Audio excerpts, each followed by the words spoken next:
Hello, Brattleboro. We're here again with interviews that I do.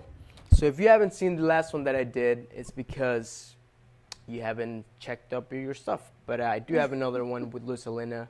You interviewed Lucilina Yeah, Marie? Lucilina. Oh, I love her. Lucilina came on. And today we have a special guest, Shonta Lee. How you doing? Hi, how are you? I'm doing well. I'm really excited that you came into the show with me and talk about your new website. I don't know if you can see it really good, but it's right there. Sure. We just launched Wildly Creative. I did it with a team of people.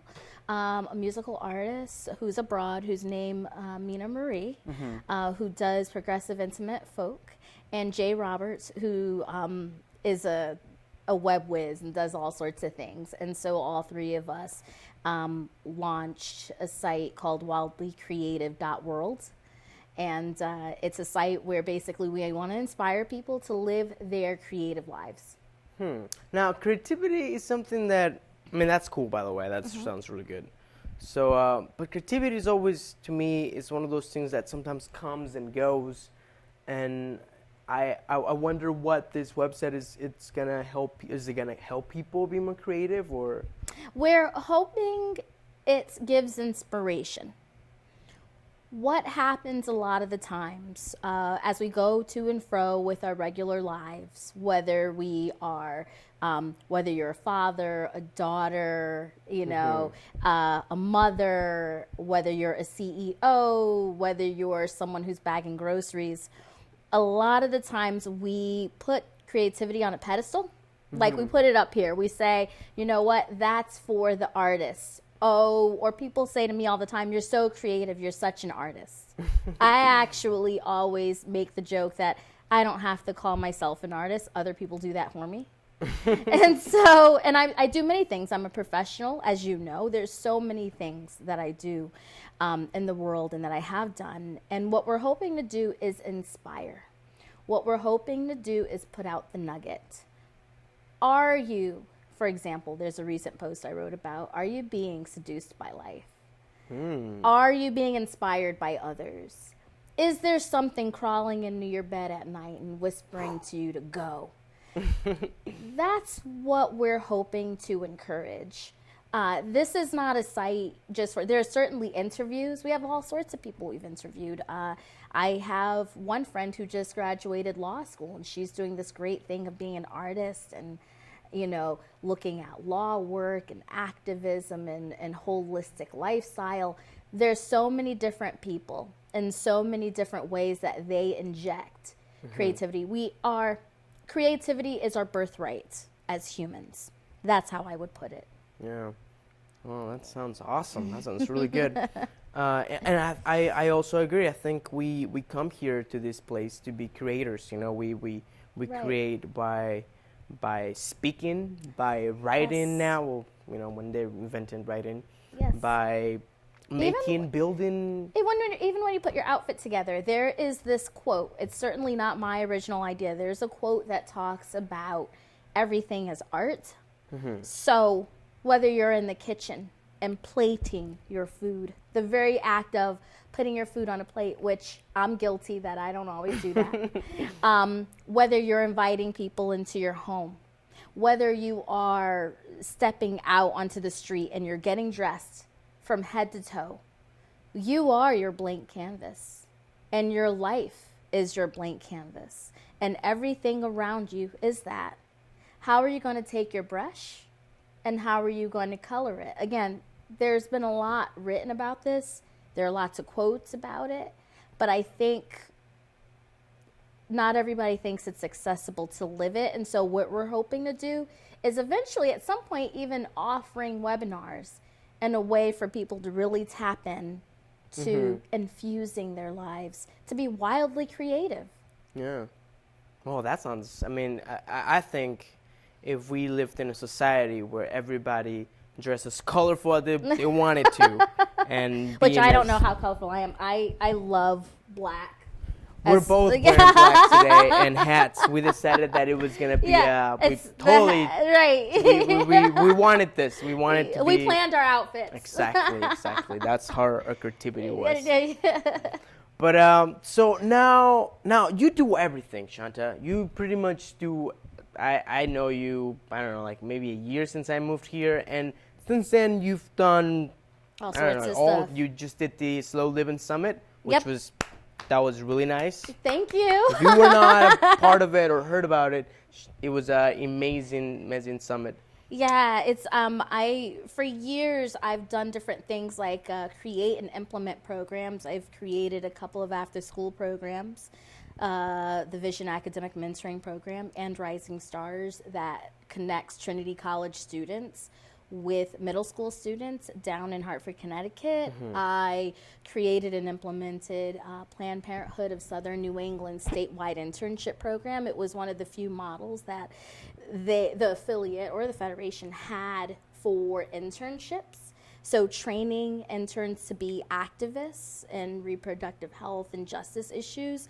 I moved on from there, talking to parents about how to talk to their kids about sexuality. So overseeing, that's a really tough one.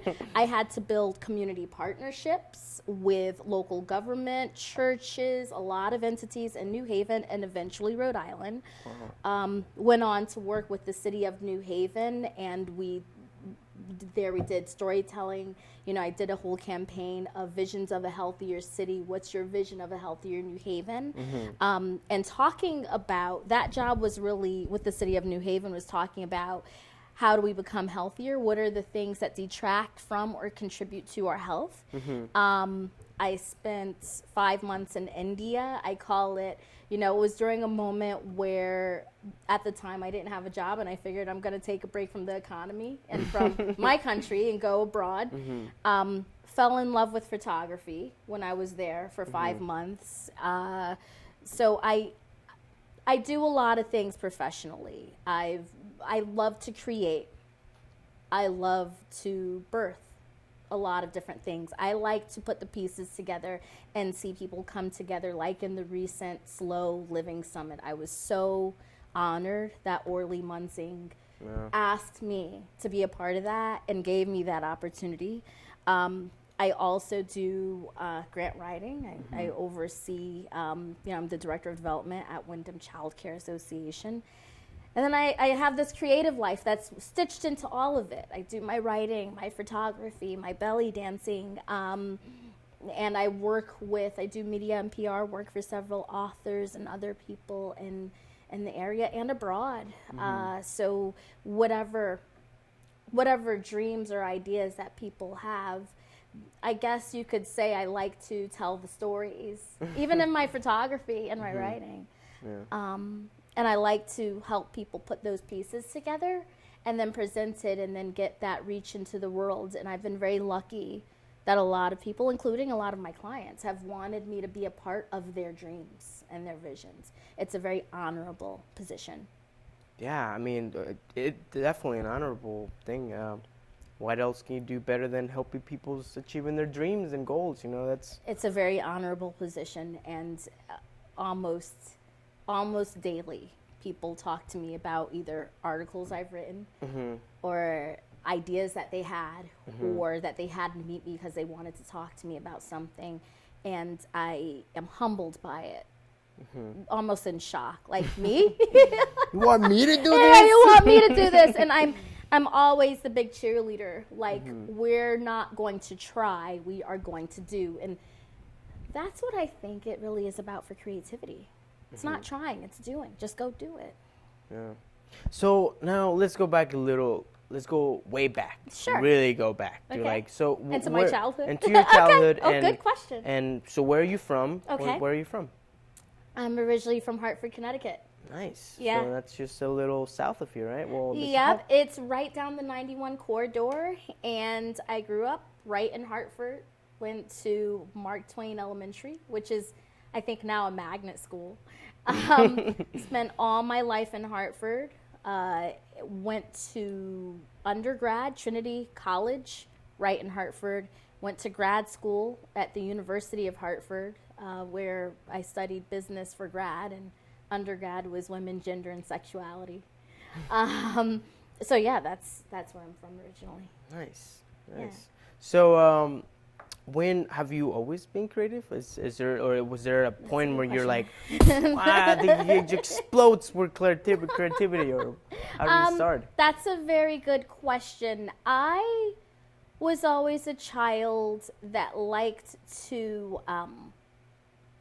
I had an imagination for a lot of things. So, for example, I like to play in cemeteries. I like to literally go into cemeteries. As a child, that's intense. Yeah, it is intense. When I was younger, I was a very sheltered child. I would say that I used a lot of my imagination. I used a lot of, I envisioned what it was to be like to be an adult. For example, there's this story I like to tell. There was this character who used to come around the house. My parents knew him. His name was Smurf King. His nickname, anyway. I don't know what his real name was. And I remember the way I described him, he looked like sunshine. His skin was the color of sunshine. He wore glasses. And my parents, my mother and my father, and he would stay up till all hours of the night. And this was occasional. So when Smurf King would pop up, they would laugh. They would do dance moves. There were all these things. And from my perspective as a child seeing this, I'm thinking, oh my God, I want in. I don't know what train they're riding, but I want in on that. My imagination would run wild such that when my mother used to make commentary, my mother and father, about different songs that were on the radio, there was a song called The Freaks Come Out at Night by Houdini. It was a rap group from the 1980s. And I thought that I was missing out on fun. You see, I thought that freaks actually people dressed up and went out in the middle of the night and formed these lines down the street, just running havoc. And I thought it became a circus after hours. This is what my imagination was very much like. I would have imaginary classrooms as a child. I don't recall having imaginary friends, but I was sort of, I guess I would just create a world in my own head about things, what things were. And because adults didn't really answer my questions and didn't really feed my curiosity, I just sort of fed it and fueled it myself. There were all these things that happened all around me, and I would just fill in the pieces. And there was no one there to really correct it, so I was just sort of like in my head making things up.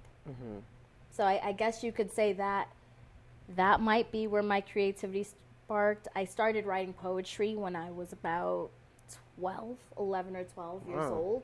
And I've been keeping a journal or a diary since about 13 or 14 years old, journaling all that whole time. Yeah, and you just showed me you showed me a video of the that's on your website. That's some poetry, which is pretty cool. The editing was Thank you. The words were powerful, and I can't take credit for that. That's all Mina Marie. She did this amazing job. What we decided to do is, instead of having words to explain what the site is about, I did this spoken piece, you know, Dear Creative One. You know, it doesn't matter if you are whoever you are in the world. And if you think your wings have been clipped, we would like to think that we're here to encourage you to get them back again. Nice. Yeah. That's awesome.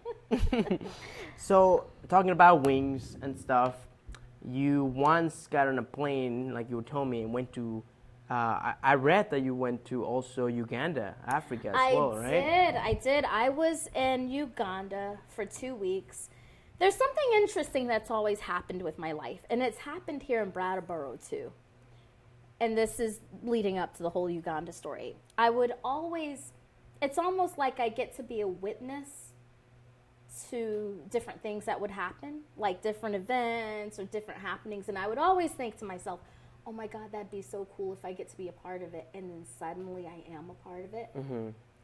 So with what happened with Uganda, I'll never forget, Planned Parenthood would have these global partnerships around the globe.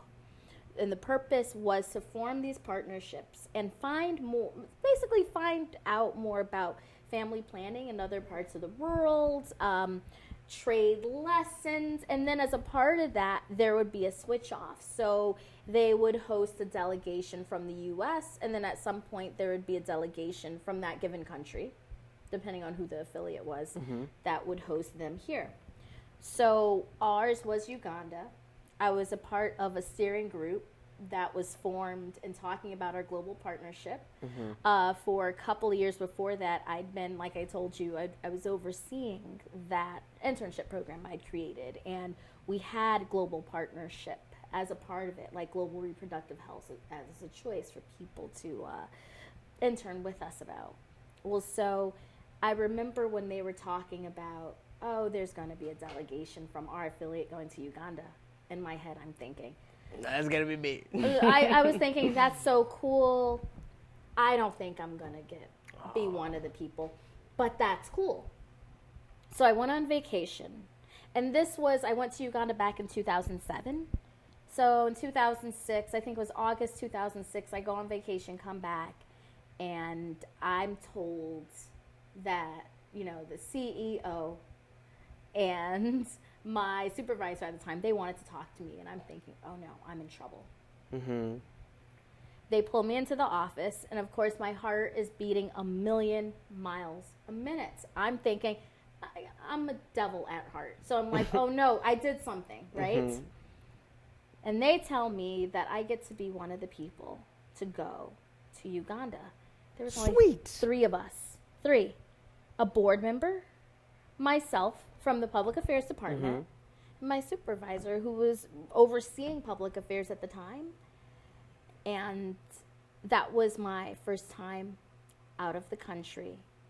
Or, I think I'd been to Canada by then, but Canada, it's but really right, good. it's right there. I take it for place, granted, right?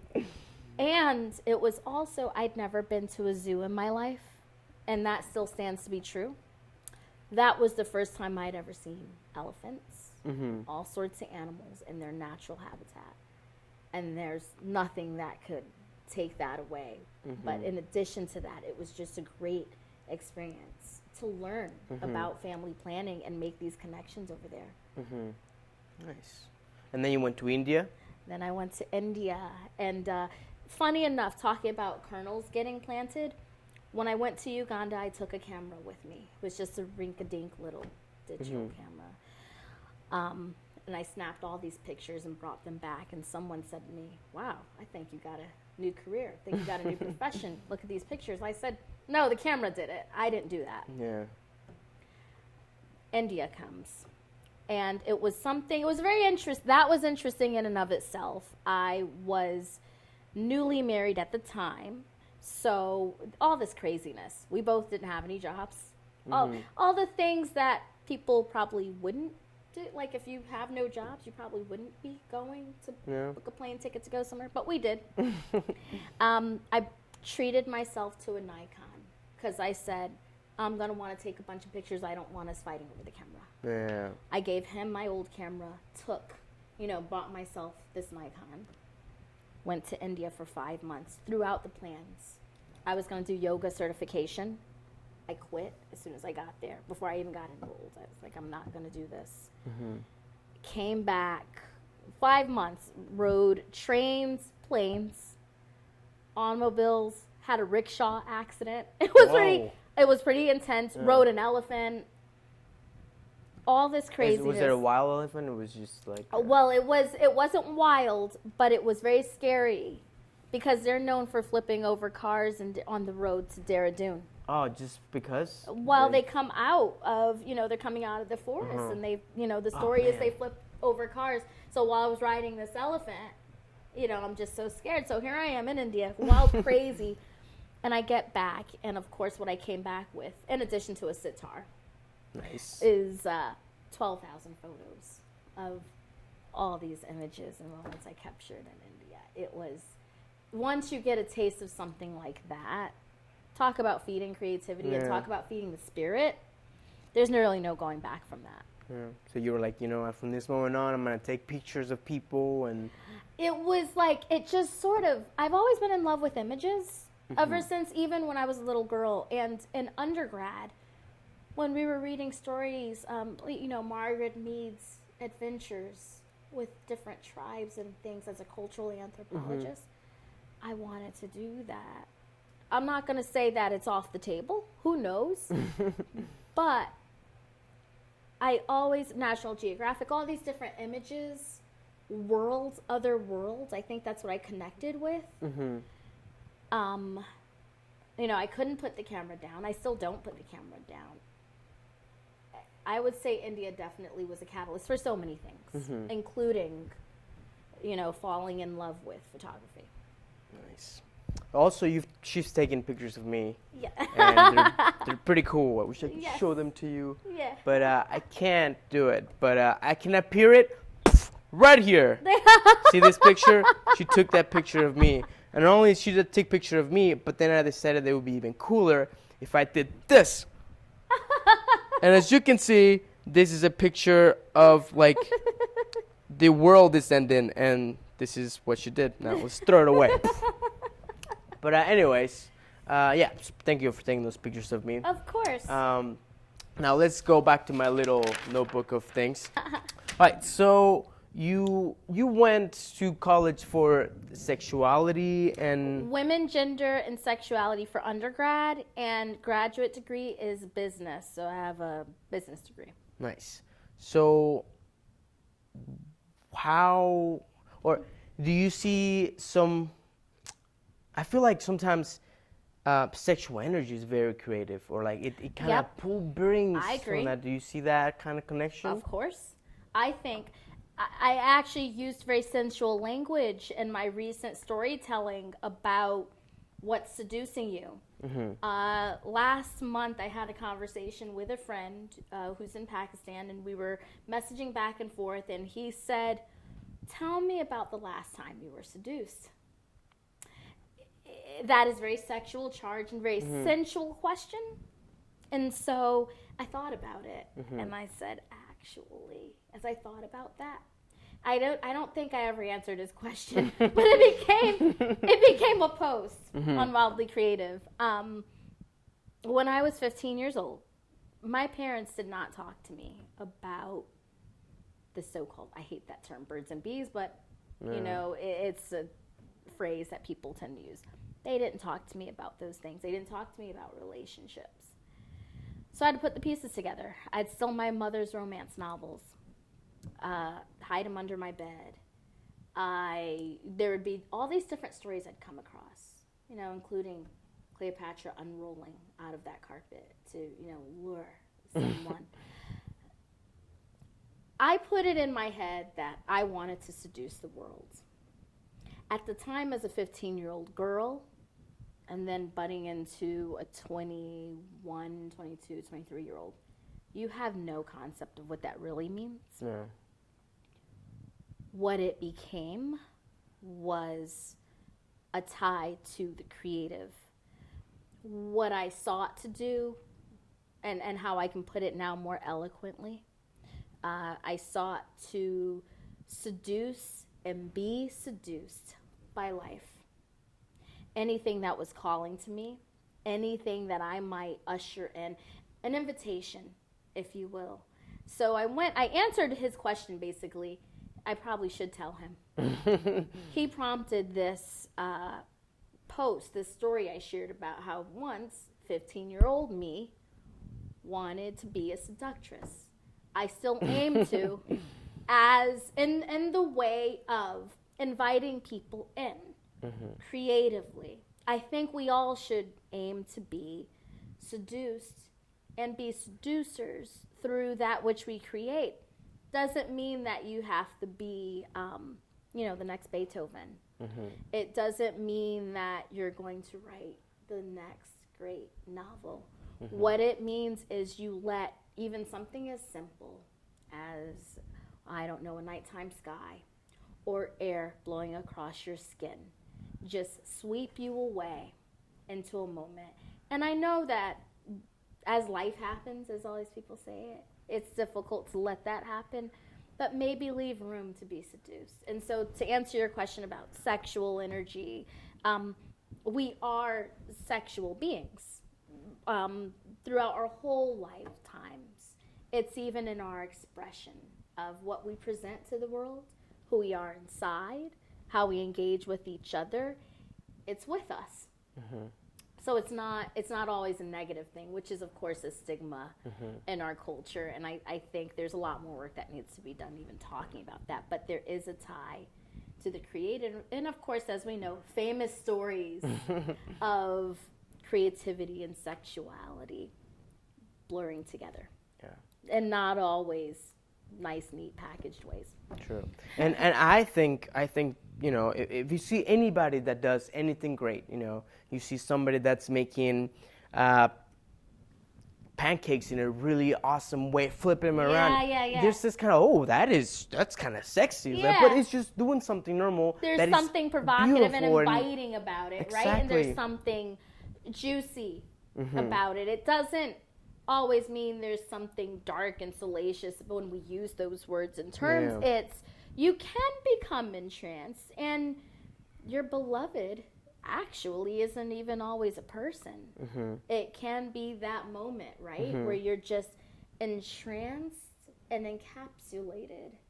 And then that might lead to you wanting to then go create. True. Yeah. And there's many people that I've met that have like inspired, that inspire me by doing those things. So I guess the message to all of you is be creative to whatever you want to do. Just be creative and do that thing that you wish to do. I agree. Like if you have something that you just want to try or do it. Try it. I had a friend. He'll be tickled pink by me sharing the story, actually. He plays video games. He's played video games for many years.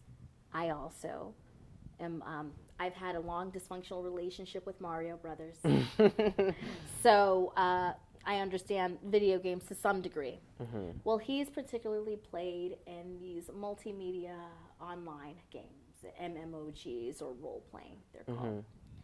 And he said to me what video games taught him was that it's okay to just try. And if it didn't work, you could try again. And I mean, of course, in video games, if you die, you can come back and things like that. Unfortunately, there's going to be no reanimation or no zombie things going on. But what he said clicked to me, and what I tie to creativity and a lot of things. A lot of people say to me, they don't know how I have all the energy I do. How do I do all the things? Yeah, where are the batteries? Where are the batteries that you get on? I don't have any batteries, and you know what? This is probably bad to say. I don't even take vitamins. I don't. So it's like one of those things. It is true that when you are inspired, that carries you. When you know how and when to say yes. I mean, it's also important to know when to say no, too. So I'm not of the movement that says just say yes. But yes comes into play when you want to do something and you're not sure how to make room. If you say yes, room will appear. It will all happen. I'm a big believer of that. I've done, when I was telling you that I started those 2 after-school programs and that statewide internship, I was doing those things both at the same time. Wow. When I was in grad school, I was a public affairs manager and in grad school, and I think at one point doing a fellowship. And then when I left that, I was off doing something else. I always made room because for me, part of what I would like to do in the world is give back. And part of how I give back is through showing my love and my passion. And I guess, I mean, if I could leave anything, that's part of what I do. But you know what? If you do it, room will appear. Just do it. Just as my friend would say about the video games, just try it. And if it doesn't work, you try something else. But you can't, at least you can say, you tried it. You did it. And it's not necessarily tying it to some success. I think we get hinged on what, like for example, nowadays with social media, people want to see, well, how popular are you? How many hits did you get? If you were able to connect with at least one other person, or you got that message out for yourself because you just wanted to find voice and try, then I say that was a success in and of itself. Hmm. Yeah, we kind of we are in I guess yeah, quantifying how cool you are, Oh yeah, we've quantified even likes. We've become the likable society. yeah. And don't get me wrong, I love when people, like, it's almost like validation, of course. You see someone like your post or you see someone share your post. I love getting dialogue going. But also what's equally important is the people who stop me on the street and say, I did not get a chance to hit like, but I saw what you wrote and it connected with me in some way, shape, or form. And we're able to connect in that way, which is so valuable to me. So you're right. Yeah. We've become that type of, we've become such a click-heavy society. Now that determines your worth and you're a success. It's sad. And I hope we don't totally degrade into that. Yeah, I think we are definitely moving into like we are leaving the trail of things. Everything we've always done. It's there. It's like it's there. So you better start doing awesome things because it's gonna haunt you later on. Well, you've got to be careful. I mean, this is something very interesting, especially with a lot of the stuff I do. I'm so public. I've been public for a really long time, whether it was here or whether it was in New Haven, or you can Google my name. So all sorts of stuff comes up of the work I've done. But it's also I've seen other people who have a different style than I do. We just have to be very mindful and intentional what we're putting out there. And I'm not coming from the perspective of don't air your dirty laundry, because who would I be to dictate to someone how they find their voice?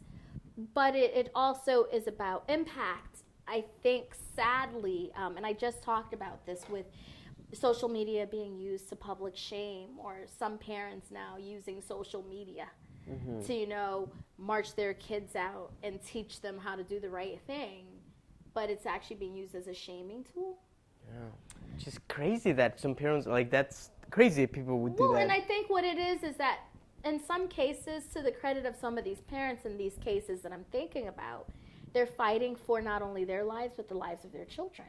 And they're probably feeling like, I'm at a loss, I need to do something. But I also find, too, it's become a culture, now that we're behind a screen, we've become more connected and disconnected at the same time. We've never been more connected and disconnected at the same time, so that the screen dehumanizes in a way. I can say whatever I want, right? Insult. Be whoever I want, right? Without looking at how it's really harming and infecting and impacting that person. Yet at the same time, I can reach across the ocean and say hi to somebody in a quick way. So it's beautiful, but it's also tragic if we don't watch it with some of the things that have happened, with how we're, I would say, abusing the technology that we have at our fingertips. Yeah. With they say it all the time. With great power comes great responsibility, and we have like an amazing power now. It's beyond what a lot of people would have imagined even 20 years ago, 15 years ago. Maybe not 15 years ago, but like it's crazy how much. I mean, 15 years ago we didn't have smartphones everywhere. Like everybody around the world has them. Around the world. They were in India. I saw people at spiritual services with these big phones. There was a part of me that was heartbroken about that. Even in the backwaters of southern India and Alleppey, you better believe people had their smartphones. Yeah. There's something a bit heartbreaking about that. Even as someone, I'm on LinkedIn, I'm on Google+. I have several websites. I can actually say I have about 3 websites now. Nice. It's a lot of websites. You don't want to know how many email addresses I have. I mean, this is very interesting, and I've had to like cut some of that down. But I still stand by my statement. There is something heartbreaking. And there have been social commentary. There's a famous video circulating showing from sunup to sundown everyone behind their screens. They get together and they're hanging out. and everybody's on their phones. Everyone gets quiet because they're all together, but they're hanging on their phones. It's sad. It's very unfortunate, and yet at the same time, I see the need for it. We can connect to our family, to our loved ones, and to strangers who need to seek solace in the face of another stranger through Skype. I mean, so it's. I'm not against technology. I just wish, like you said, with great responsibility, with great power comes great responsibility. We need to be more mindful of the responsibility part. True. And I also think about, for most of human existence and, life itself, really, we lived the day as the sun went up, and then the sun went down, and then we didn't, and we went to sleep. Maybe we would wake up maybe in the middle of the night, because that's something that we've known that humans did. They would wake up in the middle of the night, have this weird, people call it the God hour, when you're really intuitive and creative, and people would do stuff. People would do stuff in the middle of the night, and then go back to sleep and then do stuff, right? But our connection to the light was so important, right? And now, we are in right now it's during the day, but all day we have light in our homes, in our house, like we've artificially, and the same thing that you're saying is what I used to always talk about. We've artificially extended ourselves, and it's no wonder why people do feel like they can't be creative, or feel like they're tapped out, because we have overextended ourselves. And I think there is a movement now trying to connect more with nature. I think even architects and engineers, when they design buildings, they are now, some of them are being very conscious about getting back into the natural environment and making sure we have access to it, because we are animals. And we do need some accessibility and some engagement with our environment, but it has gone to the extreme. Like, what do you think happens when you stick someone in a building or at a desk for 40 hours? And there is a sickness, I think, that happens to the spirit. I agree. I think it's the consciousness of this world has, like, we actually become enlightened. We have, like, literally, we are light all the time. And we can. Interesting. I like your play on those words. And we think that we can do everything, and yes, we can. Yes, we can. But it's I think it's a balance. And I do agree. We are moving into, building homes that light up, at, let's say at 7, they become more red tones and more, more cozy, and you're like, oh, okay, I'm going to sleep, So that is happening. But I do wonder if that's affecting people's creativity, Yeah, and I do think that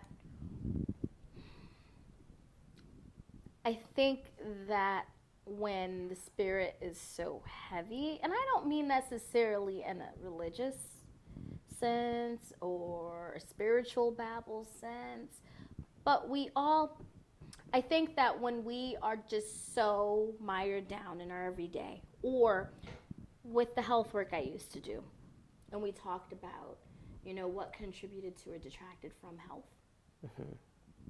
It's been proven by many studies, when you're so busy trying to either keep yourself safe, worry about what's on the table for food for you and your family, whether or not you're going to have your job tomorrow, whether or not your children are going to die when they leave the home.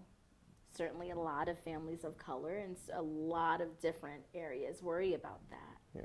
Keeping their little boys and their little girls safe. When you're worried, when you're constantly worried about your most basic needs that everyone should just have access to, there is no surplus. There's no extra for you to then think about writing a journal entry, writing a poem, smelling the flowers that might be fragrance in your kitchen, or even smelling the flowers that might be blooming from spring.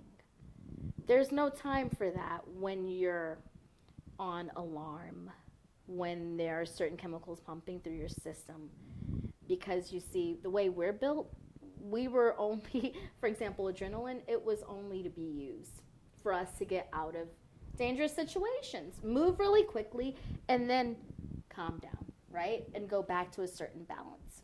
Now you have a generation being bred, most of us, used to staying up here with that. That's not a good thing. So, of course, you won't have then the room to I've been around people who I see how they make space for creating, writing. You're constantly doing it. It's never done. Photography, even when I don't have my camera, I'm always still taking pictures and images. I think in story. But again, if you're constantly worried about these other things that aren't covered, you're at such your spirit can't rest. It can't relax. There was a period in human history where, you see these bursts of creativity, right? The great music that comes out, great pieces of literature, leisure time. We've now become high off of busy time. Yeah. Everyone's bragging about how busy they are. I'm guilty of it too. Oh, I'm busy. Oh, I'm doing this.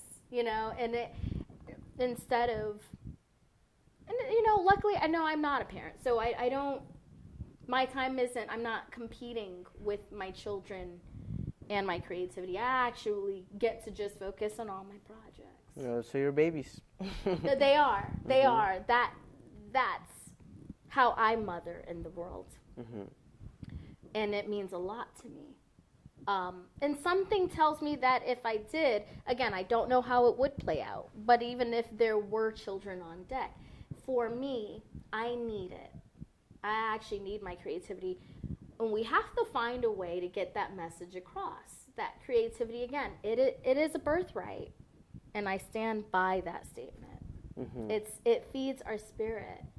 I've seen people, for example, when they're so happy, engaging in those magical moments. There's a medieval festival that for a couple years I was a fairy in the Enchanted Woods, and it becomes a Sherwood forest. It's called Mutton and Mead. It's coming right up. It's this amazing event. It's next week, right, or something? I think it's in a couple of weeks. I think the weekend of June 21st. Yeah. Okay. Yeah. And I'll never forget. I saw we give away like fairy dust, right? Because we're little fairies, right, in the woods. And this little boy runs back to his mother and says, "Look, Mommy, she gave me fairy dust." And it almost brought tears to my eyes because, and even the adults got in on it. We want some fairy dust. Imagine what the world would be like if we knew we had access to that fairy dust. Yeah. And which we do. And I may sound crazy for saying this, but we actually do. It's just we need to somehow get the message across. Like, busy isn't where it's at. Yeah. And true to even the message of what I just organized, the Slow Living Summit, about being present and mindful and giving back to yourself and your neighbor and your community, that also includes creativity. And that is a giving back to yourself. It's allowing you to play. It's allowing you to go back to that space. What was it like to play? Even we have a post about that too on Roundly Creative. When is the last time you played? And a child about a month and a half ago just asked me that. She said, "Are you coming to play with us?" She asked. And again, it was so sweet and endearing. And I thought to myself, I will say I do make sure I play. That's good. Playing is really good. Yeah. It's important. So yeah, I do think that, like you talked about, how we've extended ourselves also is hampering the way we engage with the world, and how we engage with our own creativity and allowing it to come out. So let's get cracking. Sure. What are some tips for creativity? Yay, What would help the people watching right now help them be more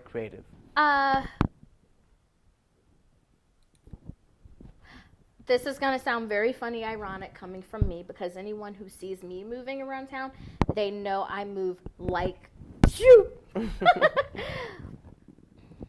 Have still moments. Be still. Even if it's just for a moment. Even if it's at your desk. Even if you have to get up and take a walk away from your desk or wherever that moment is. I'm not going to tell you to run out of the house with your screaming children because, you might get in trouble for that. But if there's someone that gives you release and you're a parent, I find being still is very helpful, because the way the brain works, when you're relaxed, there's a reason that there are all these articles about exercise and movement and stepping away. When you're relaxed, that's when ideas do come. That's when there's, they talk about the light bulb moment. It's because you're not forcing it. I would also say plant your garden very carefully. I know nothing about gardening, so real gardening, but metaphorically. Be very mindful about the people, places, and things that nurture you and that you nurture. Guaranteed that also does feed creativity. Are they things that inspire you or tire you? Does it inspire you or does it tire you? Because guarantee if it inspires you, you'll find little nuggets. Again, I'm not saying that now you're going to go launch websites and now you're going to do, but maybe it'll give you a moment just to see something a bit differently. I would say also being comfortable in your skin is that. Loving yourself, kind of. Yeah, which is a lifelong struggle, I understand. Being in relationship with yourself is a long-term dysfunctional relationship. It's a rough one. It's a hard one. But I would say any moment you can give back to yourself and be comfortable with yourself and unzip yourself, that is also allowing you to unzip some creativity as well. Things about yourself that you probably would be surprised about, that you've kind of been holding back. Taking those moments. I would say, I'm going to keep it very simple, so those would be my key pieces of advice. Those are, excuse me, those are things that I've done in my life, and I would encourage, and going, because I'm still on the slow living high, going back to the slow living thing, it is about being present. There is a quote that talks about, it's a Buddhist quote, if you're washing dishes, just wash the dishes. Nothing else. Right. If you're having a conversation, just have that conversation. I think we don't do enough of that. Again, I'm guilty. I'm not saying anything that I don't struggle with. I'm just as guilty. But those would be my tips on how to live what I like to call a wildly creative life. Cool. Well, you heard them here, and if you see them somewhere else, have they copyright? Well, no, not. Okay. You can use them though. You can use them. Go ahead, share it. Sprinkle it around like fairy dust. Cool. Well, we're closing up to the end of this interview, which has been awesome. Thank you so much. I'm so honored you had me on. But before, thank you for coming. But before we go on, I would like to ask you, what are your, other projects that are coming other than this? I have an art show coming up that will be going on July and August at Flat Street. It's going to be my photography that's going to be up. You'll definitely be hearing more from Wildly Creative. So if you're also a creative in any capacity, actually, and you don't even have to be in Brattleboro, get in contact with me. I'd love to interview you for the site. We also will take writing submissions. I would say I'm going to be working on other stuff that comes down the pike. I'm known as Shonta Lee on Facebook. You can find me. You can find me pretty much anywhere. Put in all these links right now, by the way. Yeah. So, I would say those are the different ways that you can engage with me and see what's next. Watch my Facebook. I share a lot of stuff on there. My writing, Real Talk, Reformer 802 Real Talk is the piece that I have, the blog. And I do Ponder This, Green Mountain Mornings with Chris Lenoir. So I do that every Chris is a good Wednesday. guy. Yeah, Yeah, I I met love him Chris. once. Yeah. Yep. So, those are different places where you can see me, hear me, talk to me, find me. And if you see me in the street, just talk to me. I'm very visual. Yeah, you'll see her around. Yeah. Is this gallery the Perfect Imperfection? No, this is different from Perfect Imperfection. It's just my own work. Okay. Separate from Perfect Imperfection, which is, as everyone knows, a project with Liz Livornia and I'm involved. That's right here. Mm-hmm. Yeah. Yeah. We're all perfect imperfectly. Yeah, Something like perfectly imperfect. Mm-hmm. Well, Shonta, thank you so much for being on the show. Thank you. Thank you for coming and watching this stuff. Thank and I guess I should go to this camera over here. There we go. Thank you for staying with us in this hour. And please stay tuned. You can also follow me on this Twitter and on this other thing and all this information that I'm putting. And stay tuned. Maybe I'll have some other musical guests and more stuff. But again, today, Shonta, thank you so much for being here. Thank you. My Ezlerh. pleasure. Thank you. My pleasure.